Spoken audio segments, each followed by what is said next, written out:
రాష్ట్ర ముఖ్యమంత్రి హెలికాప్టర్లు అయితే పచ్చని చెట్లు కూడా కొట్టేస్తున్నాయి, చెట్లు కూడా రోధిస్తున్నాయి, మౌన పోరాటం చేస్తున్నాయి.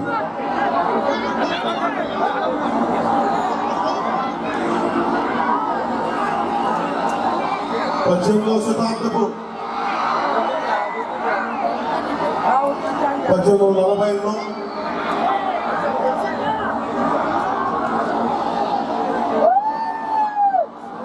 జీకే చెస్టర్టన్ ఒక ఆంగ్ల రచయిత మాట్లాడిన ఆయన రాసిన వ్యాసాల్లో మ్యాన్ ఆఫ్ విషన్ అనే ఒక వ్యాసం ఉంది. The rot begins when wild actions are received calmly by society. ఇష్టానికి చట్టాలు చేస్తూ పిచ్చి పిచ్చిగా వ్యవహరించి ఇష్టానికి వ్యవస్థను నడుపుతూ ఉంటే ప్రజలు దాన్ని ప్రశాంతంగా మామూలుగా తీసుకున్నారంటే వ్యవస్థ కుళ్ళిపోయింది అంటారు.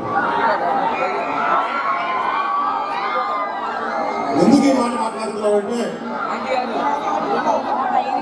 తూర్పుగోదావరి జిల్లాలో ఒక దళితుడిని డ్రైవర్ని వైసీపీ ఎమ్మెల్సీ చంపేసి డోర్ డెలివరీ చేస్తే ఈ రాష్ట్రంలో ఎవరికో కొద్దిమంది తప్ప ఎవరికి పట్టలేదు. ఒక 15 ఏళ్ల యువకుడిని అక్కని ఏడిపిస్తున్నకి ఎదురు తిరిగితే నిర్దాక్షిణంగా చెరుకు తోటలో కూర్చోబెట్టి కాల్ చేశారు, మనకి పెట్రోల్ వేసి కాల్ చేశారు. దానికి స్పందన లేదు. నవరత్నాల్లో మద్యపాన నిషేధం విధిస్తామని చెప్పి 1,00,00,000 కోట్ల పైగా మద్యపానాలు కానీ చేస్తుంటే దీనికి కూడా స్పందన లేదు. 2,30,000 పైచులకు జాబ్ క్యాలెండర్ ని యువతకి ఇస్తారంటే దాని మీద మనిషి ముఖ్యమంత్రి స్పందించకపోతే దానికి స్పందన లేదు. దాదాపు 30,000 మంది ఆడపడుచులు మిస్సింగ్ అయితే దాని మీద స్పందన లేదు. ఇదే మనం ఆలోచించాల్సింది. మన సమాజం పిరికితనంతో రకరకాల కారణాలతో ఏదైనా కావచ్చు, మన వాళ్ళు అనుకోవచ్చు, లేదంటే మన వర్గం అనుకోవచ్చు, మన పార్టీ అనుకోవచ్చు, కానీ సంపూర్ణంగా వ్యవస్థని వైసీపీ చిన్న భిన్నం చేస్తూ ఉంటే ఈ రోజున మనకి ఎవరికి పట్టినట్టుగా ఉంది. ఇన్ని రోజులు 9 సంవత్సరాలుగా ప్రతి సమస్యని జనసేన తీసుకొస్తూనే ఉంది. ఇది మా ఒక్కరి సమస్య కాదు, ఇది జనసేన ఒక్కరి సమస్య కాదు, మనందరి సమస్యది. ఈరోజు గుండెత్తుతున్నాం, పోరాటం చేస్తున్నాం. ఆ పోరాటం యొక్క ఫలితమే ఈ రోజు అశేష అఖండ ప్రజాతాలూకు మద్దతు ఈ రోజున భీమవరంలో ఉంది. అంటే మన పోరాటానికి మద్దతుని ప్రభుత్వాలకి వ్యతిరేకమని తెలియజేస్తాం.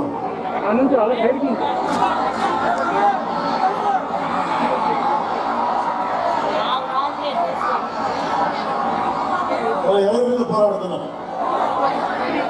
151 ఎమ్మెల్యేలు, 30 మంది ఉమ్మడి ఉభయ సభలో ఉన్న ఎంపీలు ఇష్టానికి ఏదైనా చేయగలిగే ప్రభుత్వాలు, వారికి అండగా ఉండే వ్యవస్థలు అన్నింటినీ తట్టుకొని ఈరోజు నిలబడడం.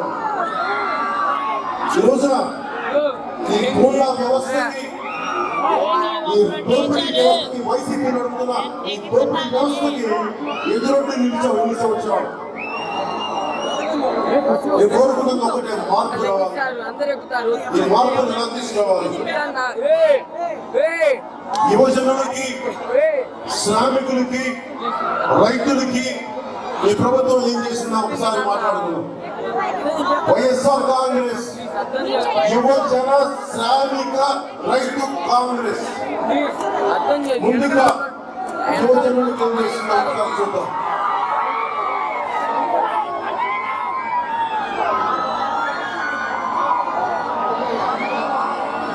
యువజనులకు వచ్చేసింది 2,32,000 పైచిలకు జాబ్ క్యాలెండర్ పూర్తి చేస్తామని చెప్పారు. 7,200 పోలీసు ఉద్యోగాలు పైగా పూర్తి చేస్తామని చెప్పారు. 50,000 టీచర్ పోస్ట్ ని నింపుతామని చెప్పారు. పరిశ్రమల్ని తీసుకొచ్చి 75% స్థానిక యువతకి అని చెప్పారు.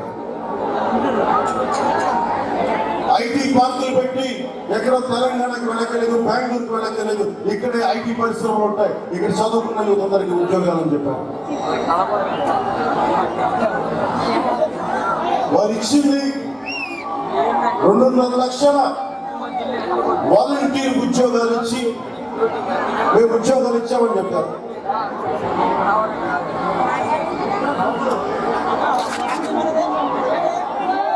$2.5 లక్షల ఉద్యోగాలు గుంటూరు స్టేషన్ దగ్గర కవిత.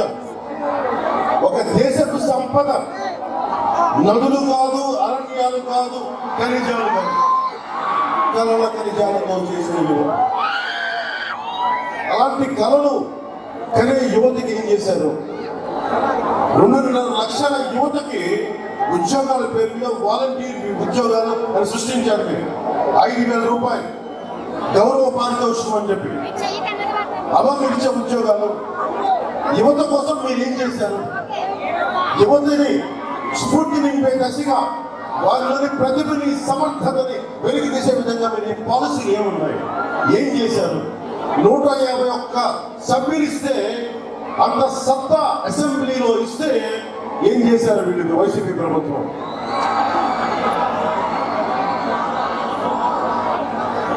ముఖ్యంగా యువతకి, చదువుకున్న యువతకి, ఈ దేశం నా ప్రతిభకి ఒక సమాధి. ఎంత వడివడిగా నడిచినా నా దూరం ఉండేది. నిజంగా తెలివితేటలు, సత్తా, శక్తి ఉన్న యువకులు బాధపడకూడదు. వారి కోసం ఏం చేయాలని ఆలోచించారు. నేను కూడా ఒక 20 ఏళ్ల వయసులో, 18 ఏళ్ల వయసులో నాకు 5,000 రూపాయలు వస్తే సరిపోతుంది అనుకునేవాడు. ఎవరో ఒకరు చూసి నీలో ఇంత సమర్థత ఉంది, ఇంత ప్రతిభ ఉంది, దీన్ని మొదలు పెట్టుకొని ఎవరు పెద్దలు చెప్తే నేను ఈరోజు వచ్చాను. అలా ఎంతమంది ఇక్కడ ఉన్న యువతలో, ఎంతమంది ఇక్కడ ఉన్న యువతుల్లో, ఆడపడుచుల్లో ఎంతమందిలో ప్రతిభ ఉంది, ఎంతమందిలో సమర్థత ఉంది, దాన్ని వెలికి తీసి పెట్టాలి. నేను తమిళ్లో ట్రావెలింగ్ సోల్జర్ అనే పాట రాయించినందుకు ఒకటే పెట్టాను. ఎవరిలో ఎంత శక్తి దాగుందో ఎవరికి తెలియదు. ఆ ప్రతిభని వెలికి తీయగట్ల పాలసీలు ఎలా ఉన్నాయి? 2.5 లక్షల ఉద్యోగాలు అని చెప్పి వాలంటీర్ వ్యవస్థను ఏం చేస్తున్నారు? వారిని చిన్న చిన్న పనులకి, పోస్ట్ గ్రాడ్యుయేషన్ చదువుకున్న యువకుల్ని, పీజీలు చేసిన వారిని, మాస్టర్స్ చేసిన వారిని చాలా చిన్న పనులు. యువతలో ఎంత శక్తి దాగుందో ఎవరికి ఎరగదు. వెలికి తీస్తేనే కదా, ఒక ఖనిజాన్ని తవ్వితేనే కదా బయటకు వచ్చేది దాని శక్తి.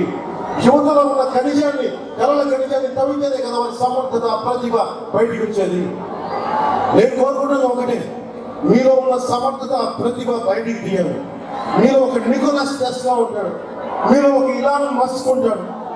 ఇక్కడి నుంచి ఎక్కడికో వెళ్ళిపోతూ ఉంటారు, బ్రెయిన్ డ్రైన్, సత్యం నాదెల్లా అని చెప్పి. మన భీమవరం నుంచే ఎంతో మంది పెద్దలు ఇక్కడి నుంచి వెళ్ళిపోయి విదేశాల్లో స్థిరపడి గొప్పగా సాధించగలిగారు. మనం ఎందుకు ఇక్కడ సాధించలేకపోతున్నాం? మన పరిస్థితులు ఏంటి? చదువుకున్న వ్యక్తులు, బాగా సమర్థత ఉన్నవారు విదేశాల్లో గొప్పగా బతకగలుగుతున్నారు. మనకి ఎందుకు లేదు ఇక్కడ? ఎందుకు మనం ఇక్కడికి నుంచి వెళ్ళిపోవాలి? బ్రెయిన్ డ్రైన్ దేనికి? దీని మీద ప్రతి ఒక్కరు ఆలోచించాలి. 2.5 లక్షల ఉద్యోగాలని చెప్పిన ఈ ముఖ్యమంత్రి మీ బిడ్డల కోసం ఇలాగ ఆలోచిస్తారా? మా బిడ్డలు విదేశాల్లో చదువుకోవాలి, బాగుండాలని కోరుకుంటారు. అంబేద్కర్ విదేశీ విద్యా పథకాన్ని ఈరోజు అంబేద్కర్ గారి నిలబెట్టే విగ్రహం ఇక్కడ పెట్టి అంబేద్కర్ గారి పేరు తీసేసి జగన్ విదేశీ విద్యా పథకం పెట్టుకున్నాడు పెద్ద మనిషి. నిజంగా అంబేద్కర్ గారి గౌరవం విగ్రహంతో పాటు ఆయన పేరును స్మరించుకునేలాగా విదేశీ విద్యా పథకానికి ఉన్నారు. డబ్బులు మనందరివి, సోకు ఈ పెద్ద మనిషి ముఖ్యమంత్రిది.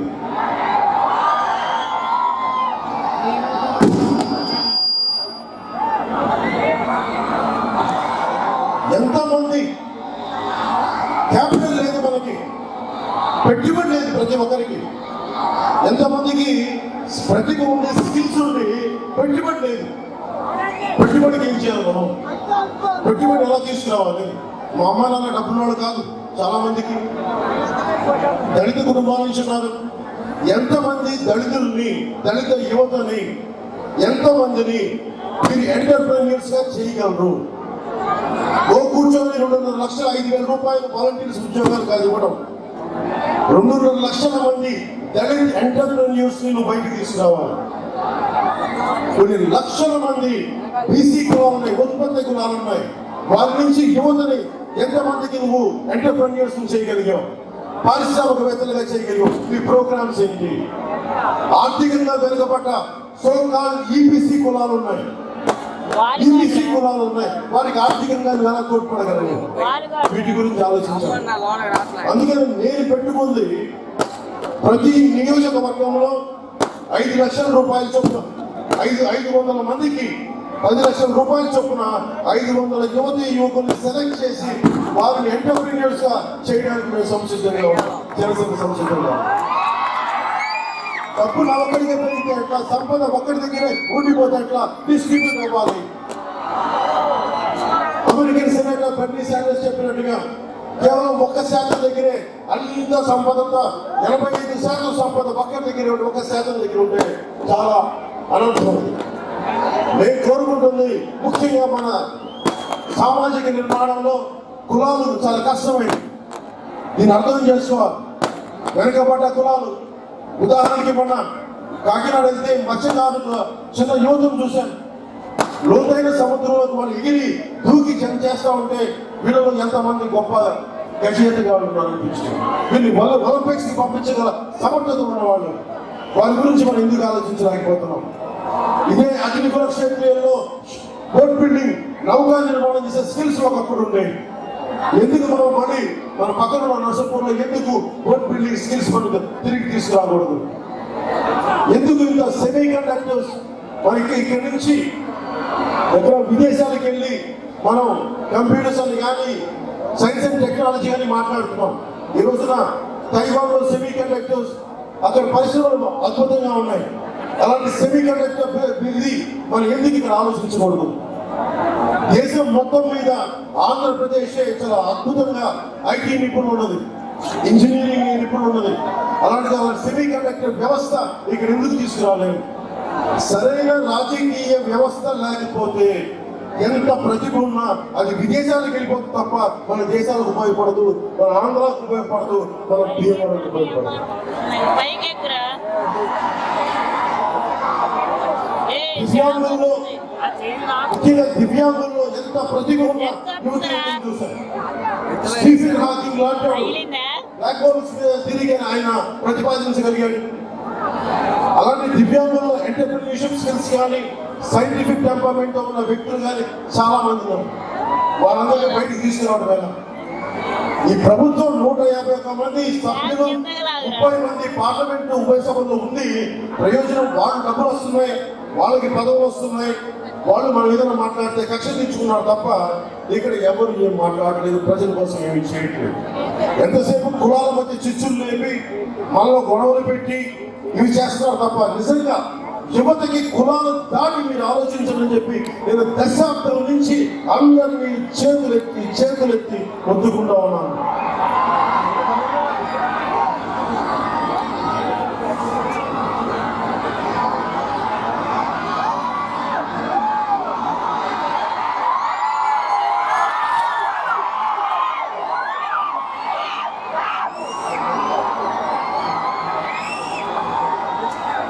ఏదో చూస్తున్నాం, ఏదో ఒక పోస్టర్ తీయదని చెప్పారండి ఆయన పెద్ద మనిషి ముఖ్యమంత్రి. లాస్ట్ వార్ ఇక్కడ ఎక్కడో పోస్టర్ ఉంది.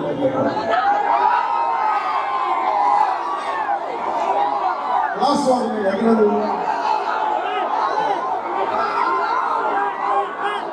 కనిపించకపోవచ్చు. రాష్ట్రాలు అంటే ఏంటి? డబ్బున్నవాడు, అధికారం ఉన్నవాడు, డబ్బు లేని వాడిని, నిస్సహాయాన్ని దోచుకోవడం రాష్ట్రం. ఎవరెవరిని దోచుకుంటున్నారు? యువజనంలో, శ్రామికులు, రైతుల్లో యువజనుల పార్టీ భాగం పూర్తయింది. శ్రామికుల సంగతి చెప్తాం. ఈ పెద్ద మనిషి ముఖ్యమంత్రి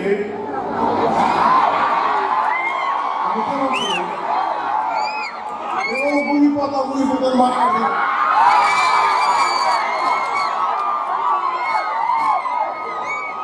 పని చేయండి, వెళ్ళి నగరామ కృష్ణరాజు గారిని అడగండి. పార్టీ అంటే కదా, నీకు అన్యాయం జరిగితే శాంతంగా అలాగే నన్ను కొట్టండి, బాగా కొట్టి సాగుతుంది. కోపం వస్తే తిరగబడుతుంది, ఊగిపోతాడు. 15 ఏళ్ళు అమర్నాథ్ కుటుంబీకుల దగ్గరికి వెళ్ళి ఊగిపోతా మాట్లాడతారు, ప్రశాంతంగా మాట్లాడతారా? అవునండి ఇలా జరిగిందని మాట్లాడు, ఊగుతుంది మాట్లాడతారు జరిగిన అన్యాయాలు. క్లాస్ వారని మాట్లాడే ఈ పెద్ద మనిషి ముఖ్యమంత్రికి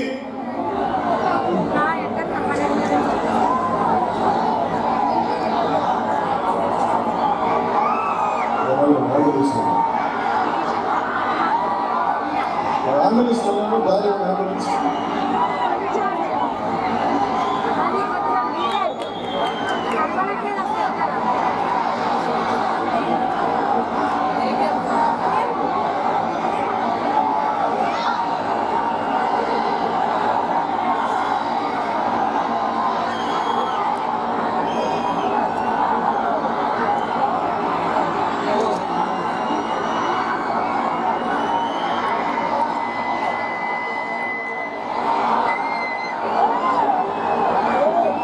అందరికీ ప్రత్యేకించి ఇంత జనసమూహం ఉంది.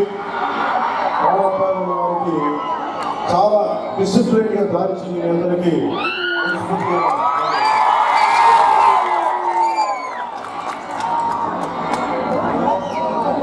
యువజనుల గురించి మాట్లాడుకున్నాం, శ్రామికుల గురించి మాట్లాడుతున్నాం. ముఖ్యమంత్రి క్లాస్ వారిని మాట్లాడతారు. మీరేదో నక్సల్ నాయకుడు కొండపల్లి సీతారామయ్య గారు లాగా, తరిమేలు నాగిరెడ్డి గారు లాగా, బుచ్చలపల్లి సుందరయ్య గారు లాగా. బుచ్చలపల్లి సుందరయ్య గారు ఎంత గొప్ప ఆయన అంటే, నేను నెల్లూరులో పెరిగాను. బుచ్చలపల్లి సుందరరామరెడ్డి ఆయన పేరు. క్లాస్ వాక్ చేసే వాళ్ళు ఎవరు కూడా వెనక కులం పేరు పెట్టుకోరు, తీసేస్తారు. కులం పేరు తీయడానికే మీరు ఆలోచించే వ్యక్తి, కులం పేరు పెట్టుకున్న వ్యక్తి క్లాస్ వార్ గురించి మాట్లాడే హక్కు లేదు. ఫస్ట్ తెలుసుకోవాలి ఈ ముఖ్యమంత్రి.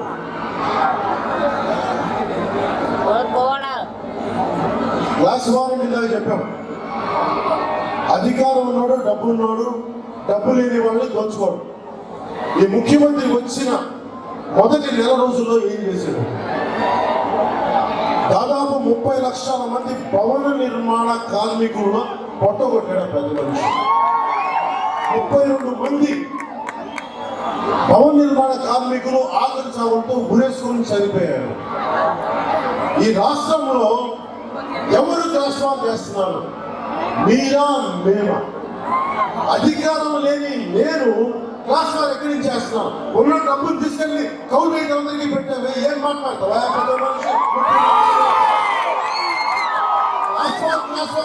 పదం ఉచ్చరించే హక్కే మీకు లేదు.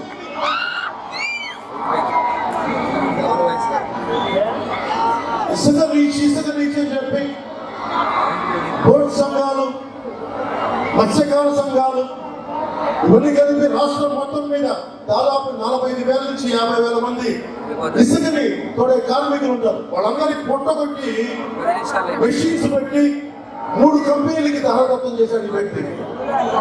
50,000 మంది పొట్టగొట్టి 3 కంపెనీలకి ధరదత్తం చేసిన వ్యక్తి ఈరోజు క్లాస్ వార్ గురించి మాట్లాడతారు. సిగ్గుండాలి ఈ ముఖ్యమంత్రి.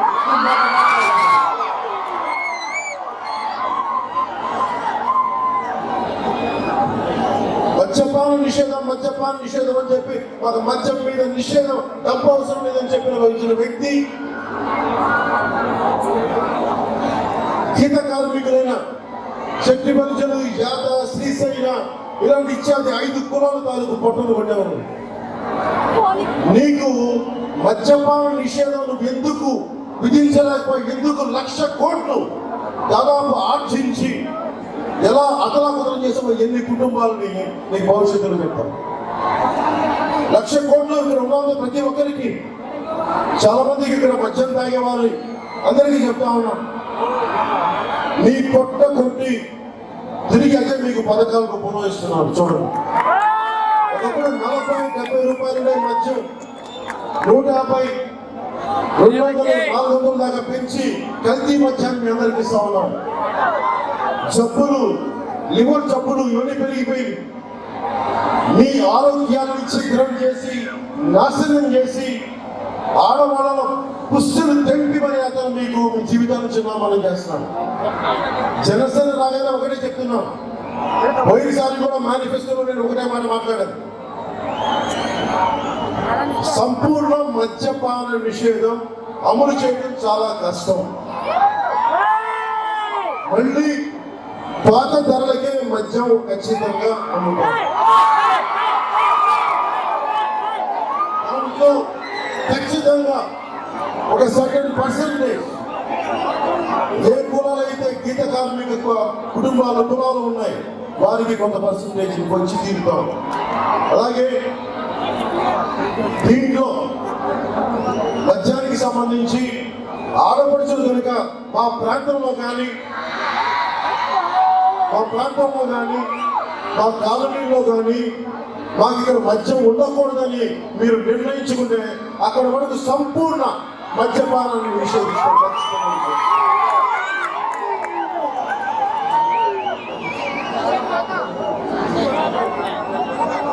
మాట్లాడితే మనిషి చాలా పేదలకి అండగా, శ్రామికులకి అండగా, పార్టీలో శ్రామికులకు పేరు పెట్టుకుంటే సరిపోదు, శ్రామికులు మీరు ఏం చేస్తున్నాం. ఉదాహరణకి గంగవరం పోర్టులో అక్కడ ఉన్న మత్స్యకారు జీవితాన్ని ఛిద్రం చేసి మరి గంగవరం పోర్టు నిర్మించబడింది. అభివృద్ధికి కొన్ని జీవితాలు బయలవ్వాలి, దానికోసం కాంపెన్సేషన్ ఇవ్వాలి. వారి కాంపెన్సేషన్ ఇవ్వకపోగా ఈ రోజున గంగవరం కార్మికులు రోడ్ల మీద పడ్డారు. వారికి కనీస వేతనాలు లేవు. వారికి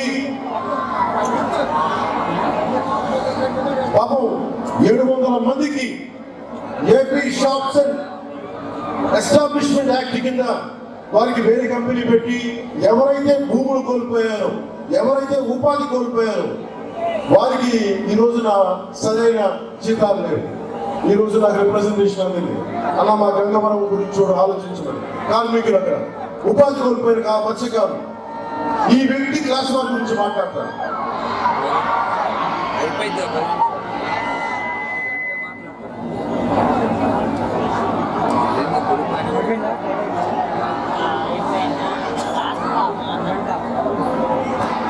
రైతాంగానికి యువజన శ్రామిక రైతు కాంగ్రెస్ చెప్పారు. రైతులకి వ్యక్తి ఏం చేశాడు, రైతులకి వ్యక్తి ఏం చేశాడు ఒకసారి ఆలోచించాడు. గిట్టుబాటు ధర లేదు, లాభసాటి ధర మర్చిపోండి, గిట్టుబాటు ధర లేదు. నేను పవన్ కళ్యాణ్ జనసేన వస్తే తప్ప రైతుల అకౌంట్ లో డబ్బులు పడట్లా. కదా రైతు భరోసా కేంద్రాల్లో వ్యక్తులు ఉండరు, చేసే ఒక మిషన్ తప్ప, ఒక వ్యక్తి తప్ప కనీసం కొలిసే మిషన్లు ఉండవు, సరైన వసతులు ఉండవు, ట్రాన్స్పోర్ట్ ఫెసిలిటీస్ ఉండవు. అన్ని తీసుకెళ్లి ఒక కులానికి అడ్డపెట్టారు. నేను ఒక కులాన్ని వ్యతిరేకం కాదు, అన్ని పదవులు దాదాపు 194 కీలకమైన పదవులు ఒక సామాజిక వర్గానికి అంటి పెడితే ఇది ఏమనాలి, దీన్ని క్లాస్ వారనాలా, క్యాస్ట్ వారనాలా, ఏమనాలి దీన్ని? ఒకసారి మీరు ఆలోచించండి. నాకు ఒక కులం మీద నాకు వ్యతిరేకత లేదు, కేవలం ఒక్క కులమే అధికారం చేయాలనుకుంటే తప్పది. ఇన్ని కులాలు ఉన్నాయి. భారతదేశ సమాజం అంతా దాదాపు 3200 కులాల తాలూకు కలయిక ఇది. ఆలోచించాలి ప్రతి ఒక్కరు. బ్రిటిష్ వాళ్ళు ఎవరో కొద్దిమంది వచ్చి 3000 మంది 5000 మంది వచ్చి సమస్త భారతదేశాన్ని ఏలినట్టుగా 190 మంది వచ్చి ఇన్ని కోట్ల మంది ఆంధ్రుల్ని ఒక్కరి 190 మంది ఒక్క కులానికి సంబంధించిన వాళ్ళు ఏంటంటే అది తప్పు. దానికి మేము వ్యతిరేకంగా పోరాటం చేస్తాం.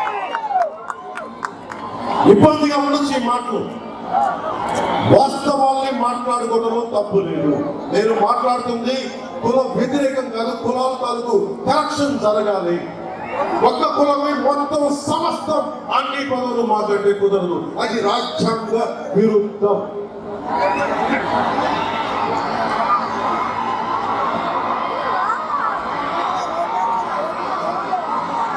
క్రాప్ హాలిడేస్ కోనసీమ రైతాంగం క్రాప్ హాలిడేస్ పండగ నష్టం వస్తుందని చెప్తా ఉన్నాం. కాలువల్లో పూడికలు తీయరు, డ్రైనేజ్ కాలువల్లో పూడికలు తీయరు, మరమ్మతులు చేయరు, మైనర్ ఇరిగేషన్ ప్రాజెక్ట్ చిన్న చిన్న లాకుల్ని రీప్లేస్ చేయలేరు, కాలువ గట్లు మరమ్మతులు చేయలేరు.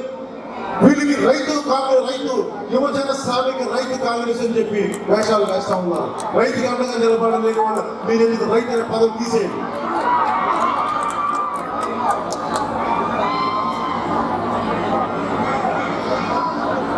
యువజనులు ఉద్యోగాలు లేకుండా చేశారు, శ్రామికులు ఉపాధి కోల్పోగొట్టారు, రైతులకి గిట్టుబాటు ధర లేకుండా చేశారు.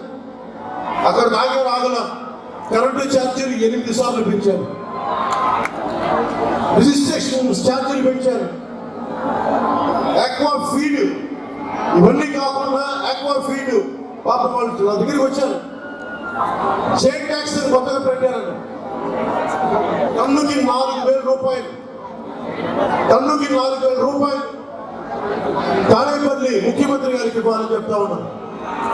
దానివల్ల 16,000 రేటు పెరిగిపోయింది. రూపాయలకి సబ్సిడీ ఇస్తాం ఆక్వాలకి అని చెప్పిన వ్యక్తి దాన్ని గాలికి వదిలేశాడు. సెరికల్చర్ రైతులను వదిలేశాడు, పట్టు రైతులు.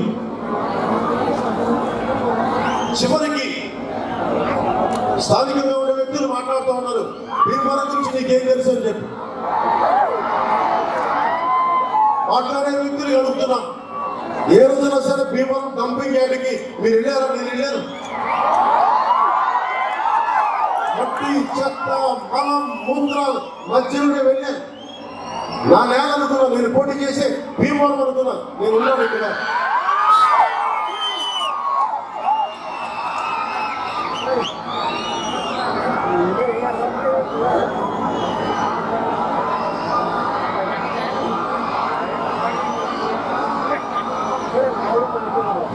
Primary health care, secondary health care, tertiary hospitals గురించి మాట్లాడుతూ ఉన్నాం. ప్రభుత్వ హాస్పిటల్స్ చంపేస్తా ఉన్నారు. ఉదాహరణకు మన భీమవరంలో 100 బెడెడ్ హాస్పిటల్, 100 పడకల ఆసుపత్రి కావాలని చెప్పారు. 50 పడకల ఆసుపత్రి కూడా సరిగ్గా చేయలేకపోయారు. 10 కోట్ల రూపాయల నిధులు నాబార్డ్ నుంచి రిలీజ్ అయ్యి కూడా దాన్ని ముందుకు తీసుకెళ్ళట్లేదు. ఇంత పెద్ద ఊరు భీమవరం ఉన్న ప్రతి వ్యక్తి పెద్దలందరూ ప్రపంచం నలుమూలలో వెళ్ళారు, కానీ ఇక్కడ 100 బెడెడ్ హాస్పిటల్ లేదు. నన్ను తిట్టడం, కూతురు తిట్టడం, మా వాళ్ళ మీద కేసులు పెట్టడం తప్ప ఒక 100 పడకల ఆసుపత్రి ఇక్కడ పెట్టలేకపోయారు. డంపింగ్ యార్డ్ని తీసుకొచ్చి దాన్ని మార్చలేకపోయారు. ప్రతి చోట ఇళ్ల స్థలాల మీద విపరీతంగా డబ్బులు దోచేశారు. ఉదాహరణకి ఇక్కడ మనకు 50 ఎకరాల ఇళ్ల స్థలాల కోసం అని చెప్తే 1 కోటి రూపాయల స్థలాన్ని 1,20,000కి అమ్మేసి ఒక్కొక్క ఎకరానికి 20 లక్షల చొప్పున దోచేశారు స్థానిక వ్యక్తులందరికీ.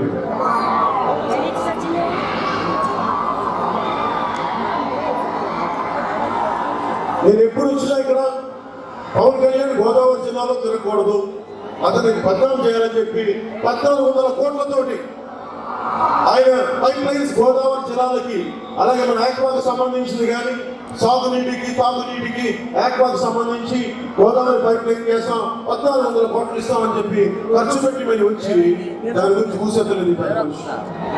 కనీసం ఇంత జనాభా ఉంది, దాంట్లో ఇట్టుకుపోతా ఉన్నాం. 2 ఫ్లైఓవర్లు నిర్మించలేకపోయారు భీమవరం పట్టణాన్ని.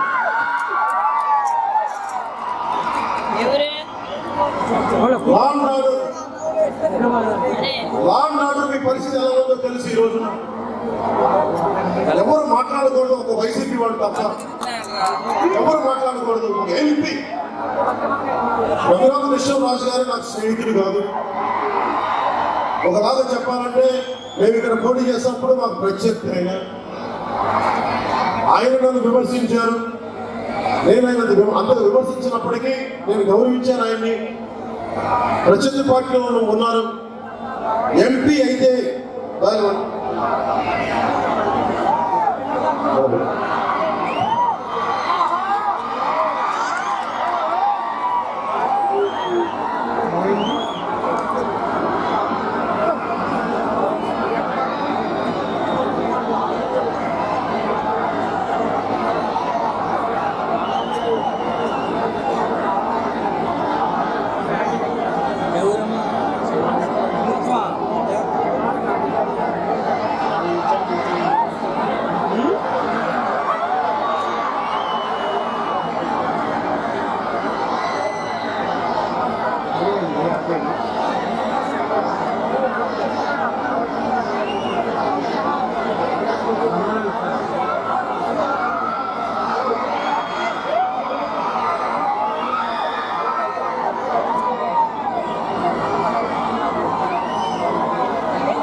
నిజంగా పేషెంట్స్ ఉండడంలో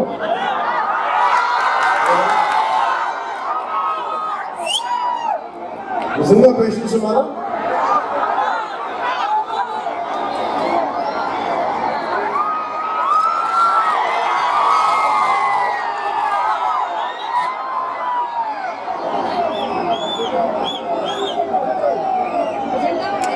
రఘురామకృష్ణరాజు గురించి మాట్లాడుతున్నారు.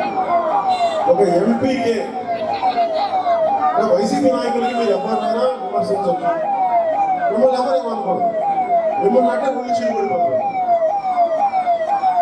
ముఖ్యమంత్రి గారు ఓటే చెప్పవచ్చు, జగన్ గారు. గాంధీజీ గారు experiments with truth, my experiments with truth అని ఒక పుస్తకం రాశారు, సత్య శోధన.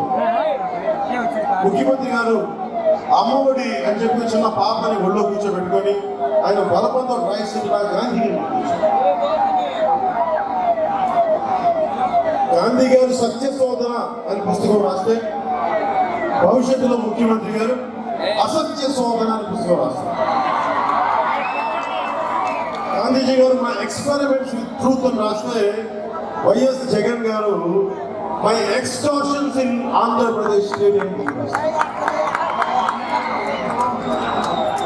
అంటే నేను ప్రత్యర్థుల్ని ఎలా బెదిరించేవాడిని. చాలా చిన్నప్పుడే మా తాతగారు ఒళ్ళో ఆడుకుంటున్నప్పుడే నేను ఆ రోజున చక్కగా యుక్త వయసులో 18-20 ఏళ్ల వయసులో ఎస్ఐ ప్రకాష్ బాబుని మా తాతగారి ప్రోద్బలంతో ఎలా కొట్టాను నేను. ఎస్ఐ ప్రకాష్ బాబుని పోలీస్ స్టేషన్ లో పెట్టి కొట్టిన వ్యక్తి ముఖ్యమంత్రి. ఈ రోజున రఘురామకృష్ణరాజు గారిని దారుణంగా పోలీసుల చేత కొట్టిస్తే ఆశ్చర్యం ఏముంది? చిన్నప్పుడే ఇతను పోలీసులే కొట్టిన వ్యక్తి, పోలీసు వ్యవస్థ మీద గౌరవం లేని వ్యక్తి. అతను ఈ రోజున పోలీస్ వ్యవస్థను శాసిస్తుంటే ఈ రాష్ట్రంలో పుట్టి సిగ్గుపడుతున్నాను. నిజంగా బాధపడాలి. వీళ్ళ నాన్నగారు చనిపోతే రాష్ట్రం అంతా తిరిగి ఓదార్పు యాత్ర అన్నారే. 32 మంది భవన నిర్మాణ కార్మికులు చనిపోతే ఎవరు ఓదారుస్తారు వాళ్ళని? మీలాగా మీ నాన్నగారు ఒక్కరు చనిపోతే ఓదార్పు యాత్ర చేస్తారని ముఖ్యమంత్రి కాబట్టి, ఈ రాష్ట్రంలో ఒక సామాన్యుడు చనిపోతే వాడి కోసం ఎవరు ఓదారుస్తారు? ఎవరు ఓదారుస్తారు? జనసేన ఓదారుస్తారు, పవన్ కళ్యాణ్ ఓదారుస్తారు.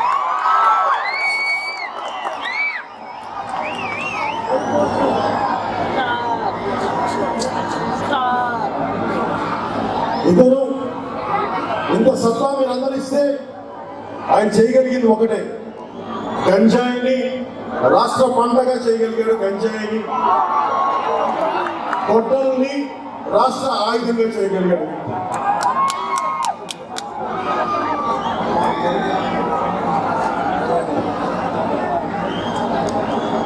ఒకటే నిర్ణయించుకున్నాం, ఉభయ గోదావరి జిల్లాల్లో వైసీపీకి సై అంటే సై. నువ్వు గెలుస్తావు, నేను గెలుస్తావు. నేను తగ్గించే ఉన్నా. ఓడిపోయినాడికి ఇంకే రెండా మునిగినట్టు చాలేండి, రెండా మునిగిపోయినాడికి చాలేండి. పోరాడితే పోయేది ఏదో బానిస సర్పండి తప్ప.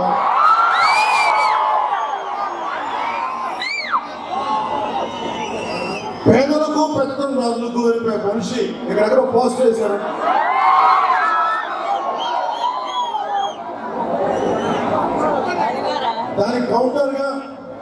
మా చంద్రబాబు గారు గోదావరి జిల్లా అధ్యక్షుడు, పశ్చిమ గోదావరి జిల్లా ఉమ్మడి పశ్చిమ గోదావరి జిల్లా అధ్యక్షుడు, దానికి వెళ్తుంటే ఒక పోలీసు బెటాలియన్ని ఆయన ఇంటికి చేరుకుని అరెస్ట్ చేశారు.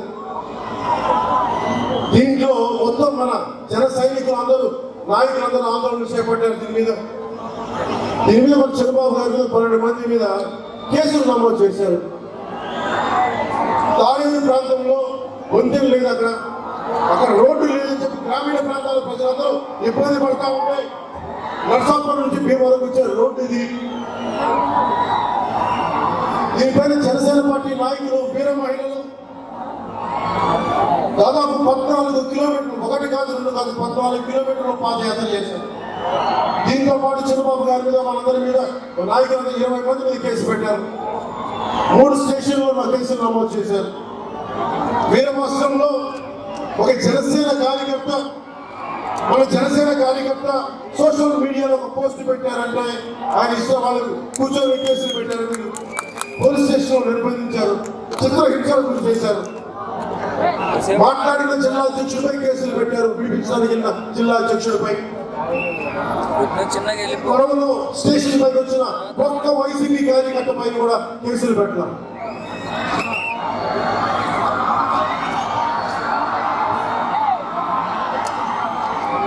ధాన్యం కేసు, కొనుగోలు అక్రమాల గురించి తుందూరులో తలుగు పెట్ట బస్తాకి 8 కేజీలు దోచేస్తున్నారు రైతు దగ్గర నుంచి. క్లాస్ 4 గురించి మాట్లాడే ఈ ముఖ్యమంత్రి తలుగు పేరు మీద ఒక రైతు బస్తాకి 8 కేజీలు దోచేస్తా ఉంటే దాన్ని అడగడానికి, ప్రశ్నించడానికి మన నాయకులు వెళ్తే వారి మీద కేసులు పెట్టారు.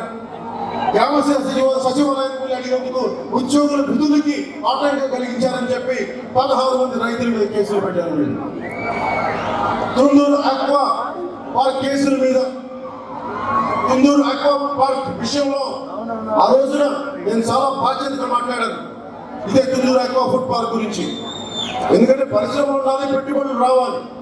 కానీ అది జనసేన పర్యావరణాన్ని పరిరక్షించే అభివృద్ధి ప్రస్థానం. ఒకవైపు ఆక్వా వల్ల చాలా ఆదాయం ఉంది, ఆక్వా వల్ల కొంత డ్యామేజ్ కూడా ఉంది. కానీ ఆదాయం పెంచుతూ కాలుష్యాన్ని ఎలా తగ్గించాలన్న ఆలోచనతో నేను చాలా సుముఖంగా, చాలా జాగ్రత్తగా మాట్లాడాను దాని గురించి. అప్పుడు ప్రభుత్వంతో కూడా పోరాడాను. ఈ రోజున ఇక్కడ ఉన్న పెద్దలు కానీ మిగతా వాళ్ళందరూ మీకు అండగా ఉండటం వస్తే ఈ ఫ్యాక్టరీని గంగలో కలిపేస్తామని చెప్పిన వ్యక్తులు, ఈ రోజుకి మీ కేసులు తీసేస్తామని చెప్పిన వ్యక్తులు, తుందూరు ఆక్వా పార్క్ వ్యక్తుల మీద ఈ రోజుకి కేసులు తీయలేదు. వారికి ఒకటే చెప్తాను, మేము రాగానే ఖచ్చితంగా మీకు కేసుల మీద నుంచి ఉపశమనం కలిగించే బాధ్యత మేము తీసుకుంటాం.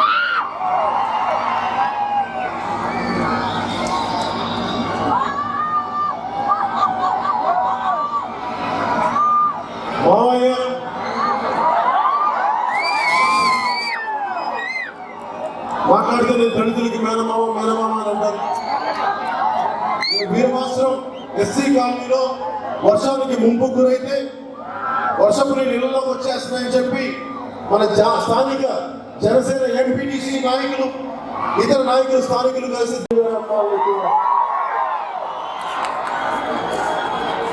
ఎన్టీఆర్ గారు అభిమానులు ఎక్కువ. నా అబ్బాయిని పర్లేదు అనుకోండి,